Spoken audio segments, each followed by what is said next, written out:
The amount of divide and conquer tactics that they've tried, the amount of psychological pressure that they've, used, none of it's worked. Like, we still, all of us, with all of our differences, absolutely stand by protecting that land, protecting nature, the animals, the farms, the farmers, the soil, the water, the air. Welcome to The World Unspun. I'm your host, Maxine Betteridge-Moes. This is part 2 of our new miniseries, Dig Baby Dig, where we bring the pages of our print magazine to life by looking at the human cost of critical minerals mining. If you haven't already, I'd suggest going back and listening to part 1 with contributing editor Vanessa Baird. I spoke to her upon her return from South America, where she was reporting on the impacts of critical minerals mining in Peru and Chile.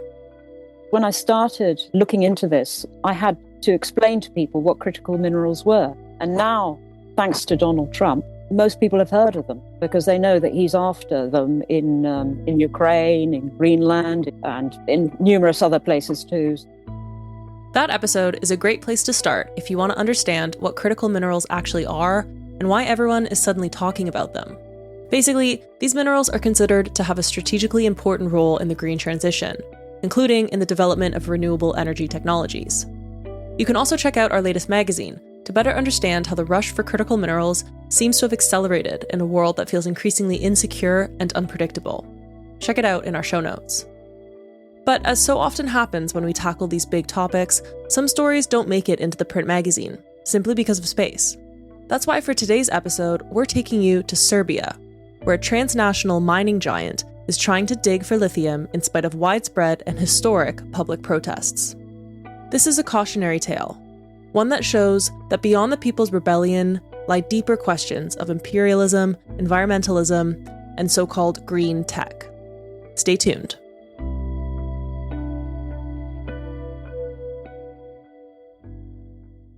Hi, I'm Amy Hall and I'm one of the co-editors at New Internationalist magazine.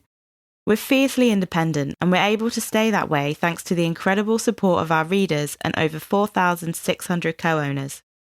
By buying community shares in our cooperative, readers can fund in-depth, high-quality journalism which confronts injustice on a global scale. If this sounds exciting to you, visit our website, newint.org, to find out more. My name's Bojana Novakovic. I am from Serbia. I am part of the Marš za Drine movement, which is a movement for the protection of land, water, food and nature in the Jadar region against Rio Tinto's planned lithium project.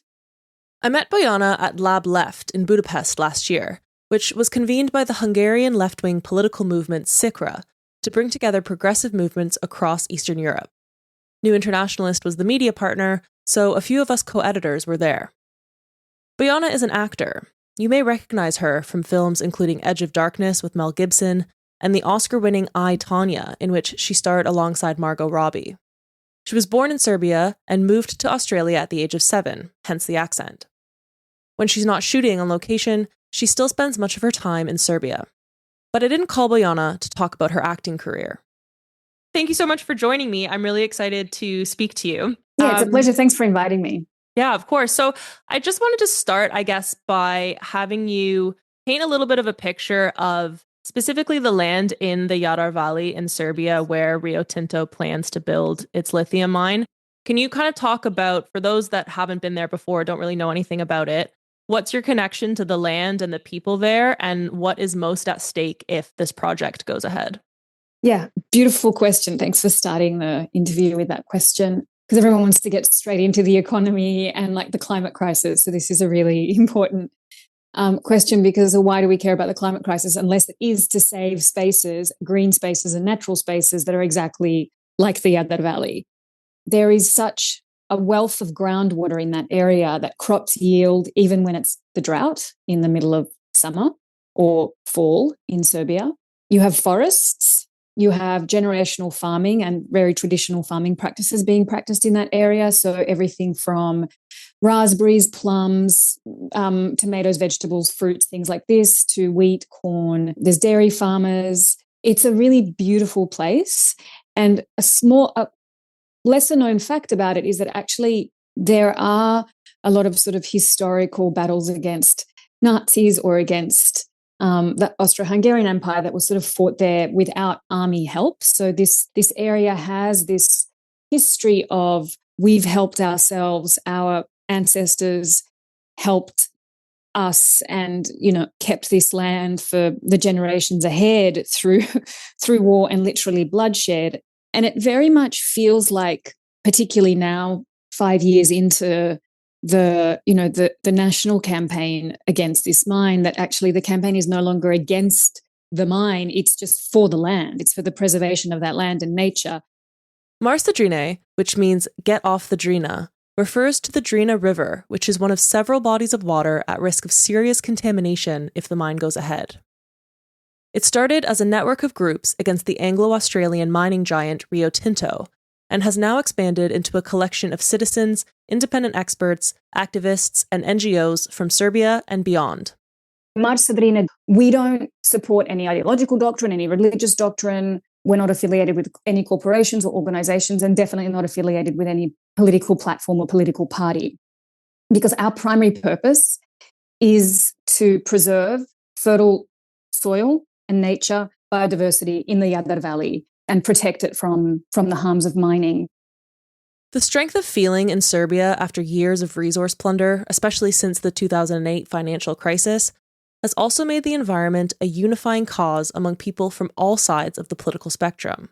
But the Rio Tinto mine remains one of the most controversial investments in Serbia's recent history.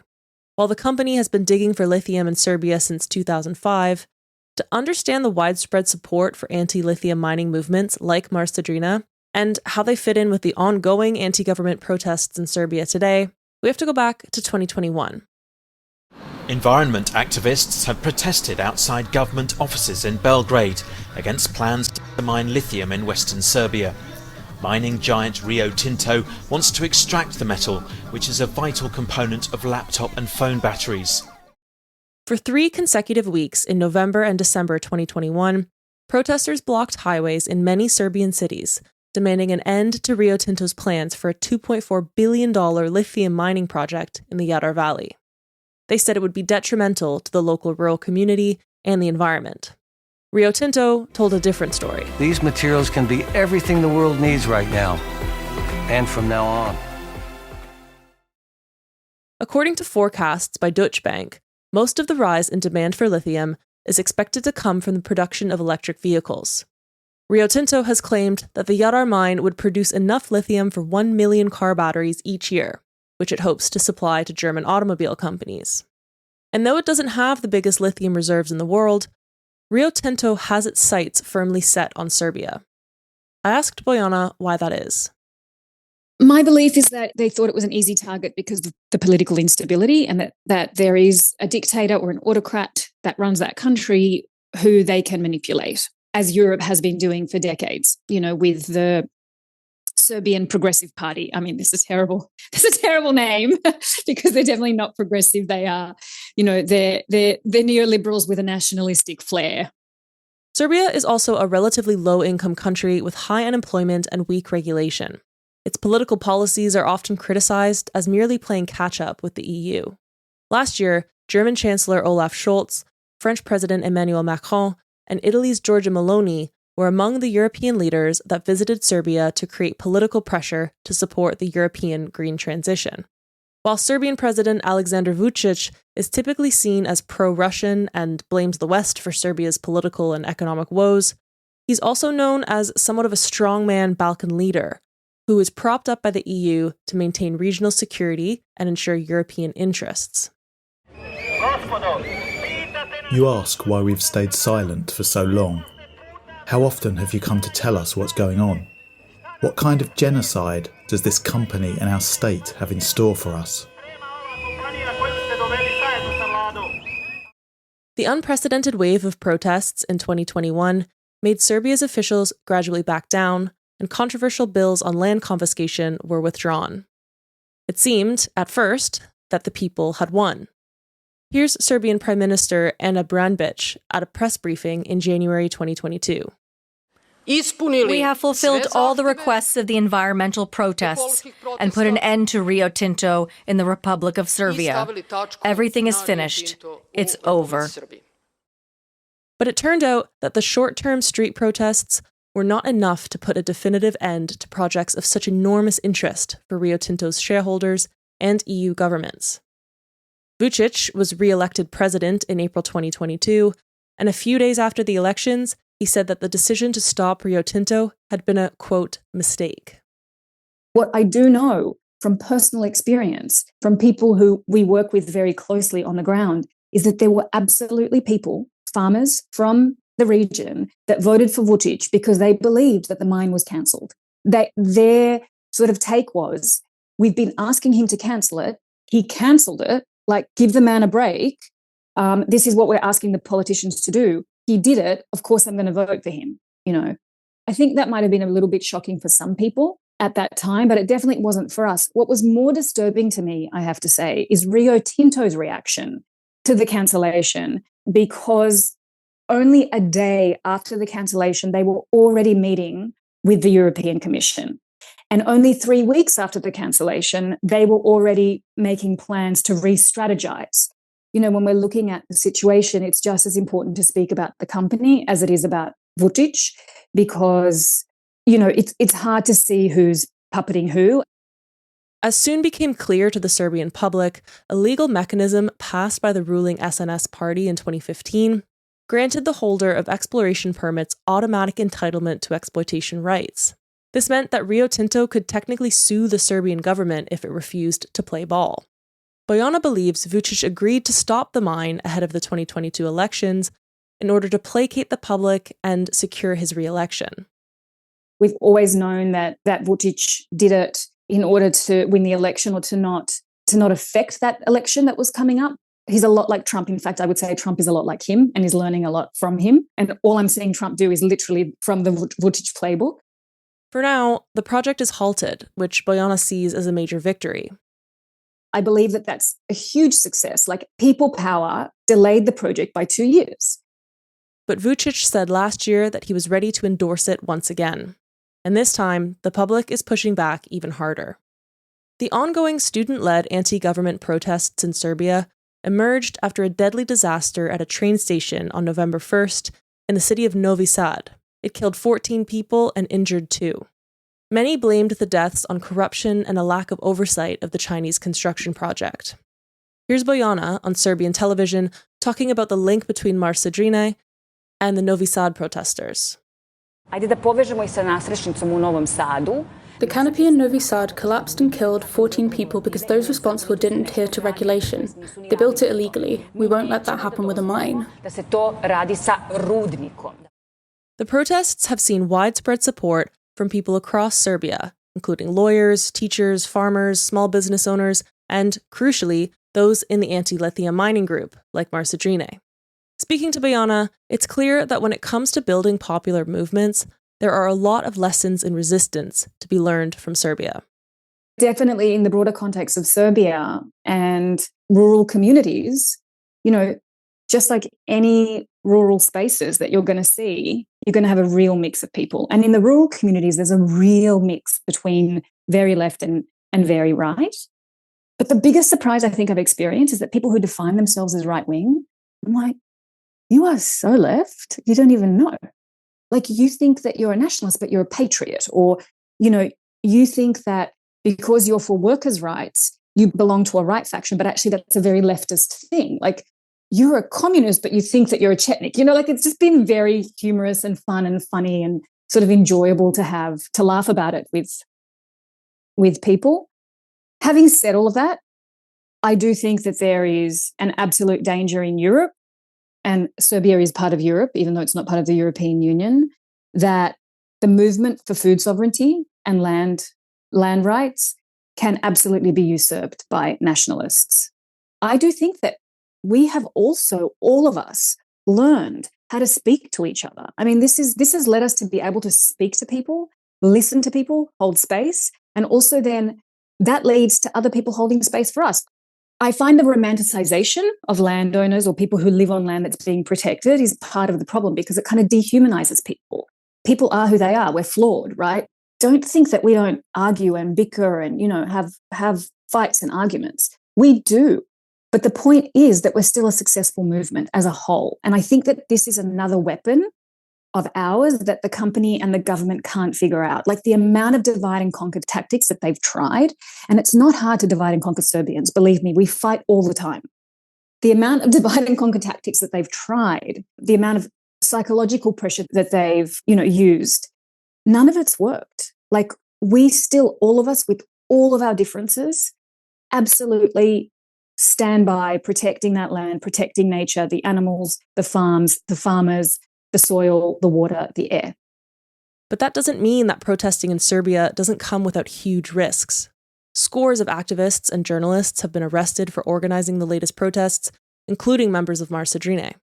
I think primarily, there's the psychological impact, which I think can never be underestimated. And, I can only imagine what it's like for people that live on the land itself. But even more importantly is sort of this national campaign to tarnish the reputations of land protectors in Serbia through criminalisation, through mass arrests that led to absolutely nothing. So there was a slew of mass arrests over about a week of about 20 to 30 activists, including a pregnant woman, brought into police stations on bogus charges of constitutional, like breaching the order of the Constitution. And of course, all of these people were let go, but it was this attempt to scare people from actually speaking out against the project and organising ongoing protests. So there's this constant sort of criminalisation of land protection. So there's been a lot of manipulation and, particularly this stuff with criminalisation that has been very scary and taken its toll. And it's also taken its toll on people that weren't in prison. It's taken its toll on the whole community in a way. It is what they do. I mean, colonizers be colonizing. I don't know what else to tell you.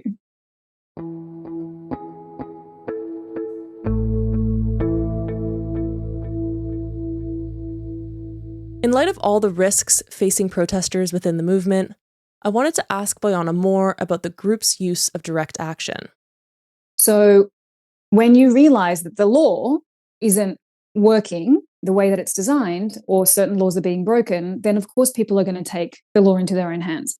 Those people are on the streets because their right to a clean environment and a healthy living environment is being violated. That's a constitutional right.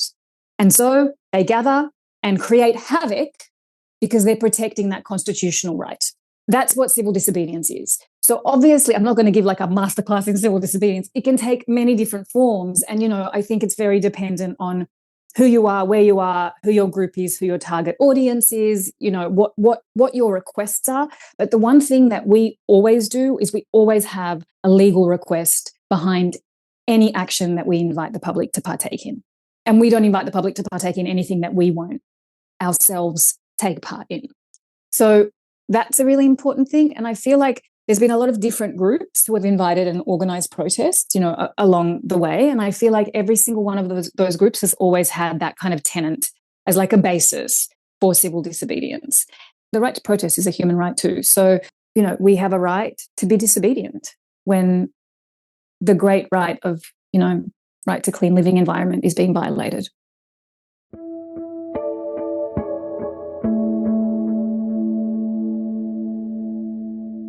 So just as a final question, and it's something that was asked to some campaigners in Chile, where we also did a piece for our magazine about the lithium mining happening in Chile. What do you say to someone who, may have been listening to you speak on this podcast or may have been observing from afar the developments in Serbia with regards to the mine? What do you say to those who argue that, the planet can't wait, we're in a climate emergency, lithium is a key part of the essential transition, even if it means some places like the Jadar Valley are, what this concept of zones of sacrifice. And, unfortunately, some people, some land are just going to have to be collateral in that. What's your response to someone who might make that argument? I would say the first 2 points you said are right on, whoever you are, like, great. You're right on with those points. Like, yes, there is a crisis going on. I would say that lithium is a crucial part of that solution is completely scientifically unsound argument on so many fronts. So we can unpack that in a second. But I think primarily, this thing that you were sort of talking about, I think primarily in terms of sacrifice zones, I would say that I am open to discussing sacrifice zones, right? You can come for like my village, but only after you've discussed sacrificing the entities that have really caused the climate crisis. So let's discuss sacrificing the military industrial complex, sacrificing plastic production, sacrificing the wealth gap, sacrificing wealth itself. Let's talk about sacrificing all of those entities, things, before we talk about sacrificing an ecosystem. And I think what's happened with the green transition is it has, that capitalism has paid a really good consultant and hired an amazing marketing manager. And that marketing manager has gone, what you're going to do is you're going to provide yourself capitalism as the solution to this thing that you've created called the climate crisis by rebranding. All of a sudden you're green. And all of these things that were in place that put us into this problem, which are overproduction, overconsumption, mining, military production, all of these things are going to be business as usual, but you're just going to put a green stamp on them. And here we go. I would also say that when you talk about lithium, and now I'm going back to lithium, when you said lithium is part of the solution, every time that someone says lithium is needed for electric cars, they forget that so is nickel, so is copper, so is cobalt, so is iron, so is plastic. And they forget that each of these minerals or raw materials needs a mine of its own. And they forget that it's not just a lithium mine in this area, but if you're talking about all of the raw materials, it's like 8, 9, 10 mines, maybe even 12. And so there's been this really interesting, I think, attack from Europe about reliance on China, which has also become part of the green propaganda, which is we rely so much on China for all our raw materials, for our, for this and that.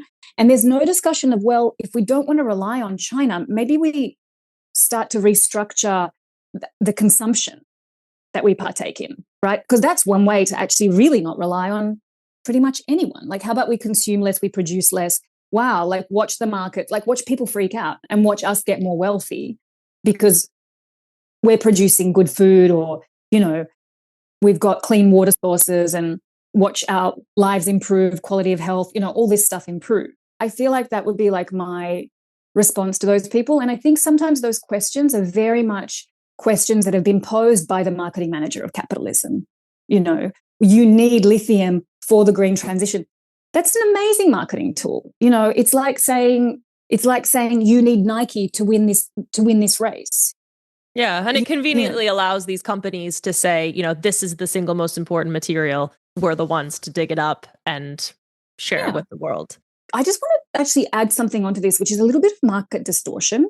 There's this particularly with Rio Tinto. Now, I'm really talking about Rio Tinto here because, and particularly with lithium, right? So most of the world's lithium is processed in China. Rio Tinto has never processed lithium.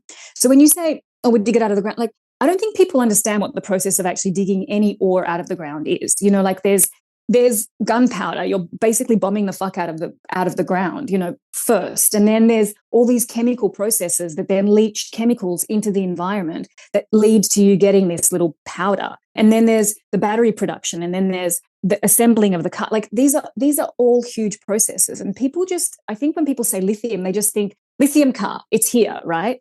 And particularly with Rio Tinto, and the reason why I want to talk about the market distortion is like Rio Tinto's biggest shareholder is a Chinese company called Chinalco, and they own 15% of the company's shares, right? And with the Critical Raw Materials Act, which is this new law in Europe that's basically a green light for more mining. I mean, really, that's what it's legalized. It's legalized more mining, which is the legalization of more land occupation and resource theft. Let's put it into those terms too.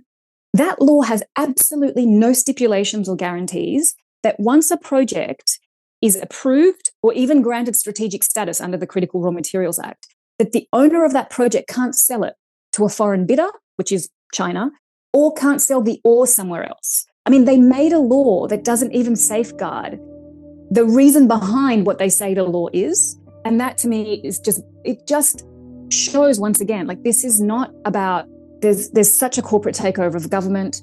even laws are no longer about protecting, human rights, rights of nature, and our right to a clean living environment. They are absolutely about protecting businesses and profit margins.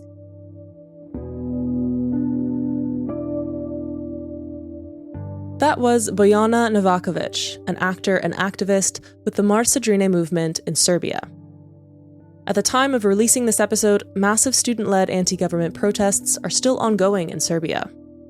In March, the European Commission approved the first 47 strategic projects for boosting critical materials supplies in EU territory, and said proposals for third countries will follow. Vucic is sure to do everything in his power to get the Rio Tinto lithium project listed among them. Meanwhile, activists with Marš Drine have said they would legally challenge the strategic status designation for disputed mining projects and insist they will not back down until the mining project is abandoned for good. Thanks for tuning in to this new mini-series, Dig Baby Dig. For more on what you've heard today, check out the links in our show notes. In the next episode, we're taking you to the Democratic Republic of Congo, where corruption, pollution, and child labor have long blighted the DRC's cobalt industry. The DRC as country has been playing a critical role on supply chain of cobalt. We supply the chain with about 70% of the global demand of cobalt. But we are struggling to actually capture benefit from cobalt exportation. I spoke to experts from Global Witness and from a Congolese advocacy group about how to turn the country's critical mineral wealth into a blessing rather than a burden. We need to secure energy and electricity for these Africans working on the continent. It's not enough for this revolution to actually pass us by. Be sure to subscribe to The World Unspun wherever you get your podcasts to be the first to know when this episode drops. That's it for now. If you were inspired by what you heard today and want to read more of our reporting on critical minerals, subscribe to New Internationalist to read our latest issue in full. Check out our show notes where you'll find a link to subscribe. And don't forget to use the code TheWorldUnspun at checkout for 20% off the first year of your print and/or digital subscription. This episode was hosted and produced by me, Maxine Betteridge-Moes. I'm the digital editor at New Internationalist. Co-editors of the magazine are Amy Hall, Bethany Rielly, Conrad Landin, and Nick Dowson. Our editorial assistant is Paula Lacey, and Vanessa Baird is the contributing editor of our latest issue. Our theme music has been produced by Samuel Rafanell-Williams, and our logo design is by Fouz. Audio editing is by Nazik Hamza. Thanks, and we'll see you next time.